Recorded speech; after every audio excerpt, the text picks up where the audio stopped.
Hello, it's Atulyamitra here once again with today's thought of the day, and I'm very happy to be in your company once again. And I'm very happy also at this moment in time, having just received some good news.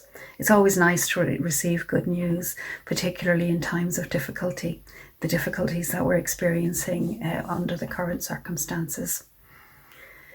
I've been struck by how many people are actually experiencing joy and gratitude in spite of everything at the moment.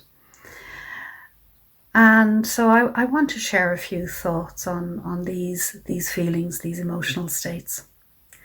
So right now I'm feeling gratitude, and it's something that has spontaneously arisen as a result of the news that I've just heard. And the thing is that it didn't just happen out of the blue. This is a practice. This is something that I have consciously cultivated for a number of years. Some years ago, when I was going through a very, very difficult phase in my life, I certainly had lost touch with things like gratitude, like joy. And it was almost as if I had completely shut down at heart level. And when I began to learn the Metta Bhavana, the kindly awareness practices, I actually found it quite difficult to access that feeling of metta that I thought I was supposed to experience with the practice. I was able to do the mindfulness of breathing. I was very happy to do that because I had quite a logical, analytical way of doing it. I just stayed with the steps and that was fine. And that was the approach I was using in life in general. Just thinking about, cognizing, analysing all of my experiences.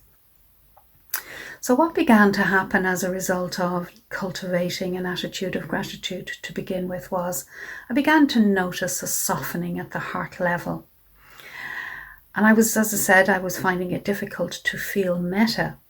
But as I began to experience gratitude, the heart began to soften, it began to open, which of course allowed other emotions to move through. And as the heart opened, I began to really feel that expansiveness. And I began to feel joy arising. And so I would just allow the joy to arise, to come, to go. And I didn't really think very much about it, to be quite honest, until recently, when once again I came across a talk about the cultivation of these emotional states.